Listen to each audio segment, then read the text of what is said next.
questions. It is a specific question for individuals, it is a sincere question for a country, and it is a philosophical question for human beings. In British Columbia, once I was there, Vancouver, there is an interesting park called Capilano Suspension Bridge Park. Right at the entrance porch of the park, one can see George Grant Mackay's Scottish civil engineer's writing in a glass box which reads as follows. Here am I now, 6,000 miles from home.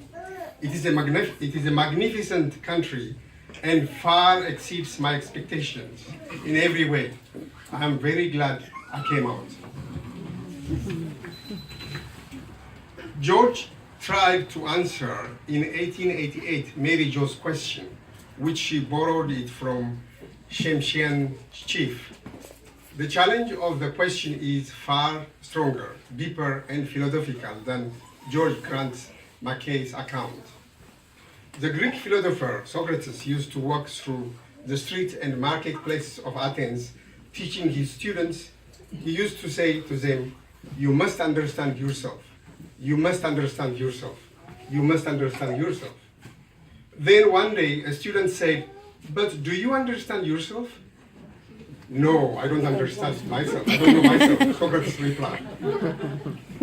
Anyone reading Mary Jo's new book, Why Are We Here, will be encouraged to look into oneself and understand his or her past, present, and future. The book is so deep and sagacious. The book has been organized from a simple to a complex concept, and the analysis is deeper than the title. On page 42, the book reveals the affairs between the early settlers and the indigenous people as follows. The early settlers learned how to survive from the first peoples, who also taught the settler the art of negotiation and compromise. The book is an honest reflection pinpointing the essential value of Canada, which have been developed since the arrival of the early settlers. Some of the values indicated in the book includes, but not limited to, cooperation with each other, how the garrison mentality became part of Canadian history, as well as what we own in common and what our responsibility is. It is a book of sincere self-criticism. On page 25, it reads, Canadians protested mightily against the conduct of the US government during the Vietnam War, but didn't notice that Agent Orange was being produced in Ontario. Agent Orange is a chemical weapon used by the US during the war. You find a sharp and sophisticated political analysis in the book. On page 41, it reads, the first settlers in Canada learned how to survive against fierce weather and hostile encounters. They kept each other safe and sound.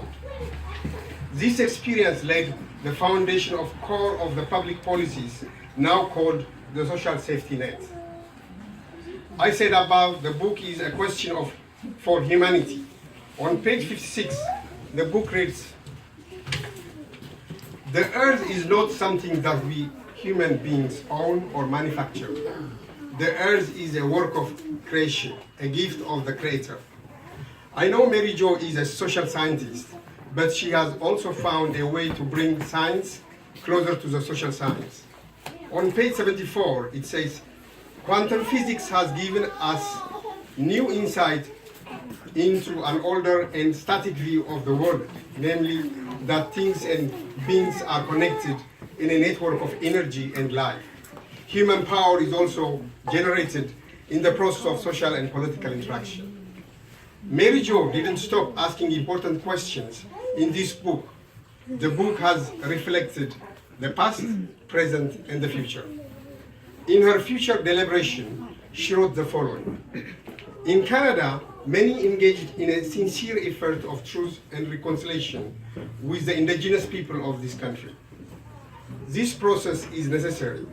It will be long, hard, and messy. It will not be perfect. It will not be sufficient. I believe that our future as a country will depend on developing social forums in which people will be encouraged to contribute to the common good. This book is a vehicle in which Mary Jo has placed history, philosophy, politics, and spirituality into one. She wants to transmit this message to the society.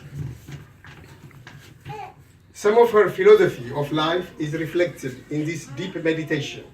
Mary Jo has willingly shared her vision, experiences, and the lessons that she has learned, and this we can learn from.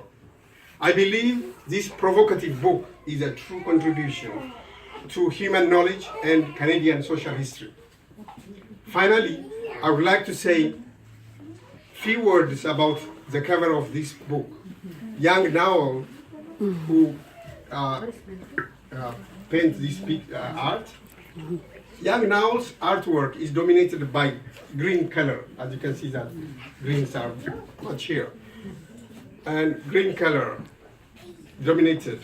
If you see the cover of the book, almost 2/3 of the color is green. Green reflects hope and optimism. It represents life, renewal, nature, energy. It's also associated with growth, harmony, nature, energy, freshness, safety, fertility, and environment. This color indeed aptly fits the content of the book perfectly. Thank you so much.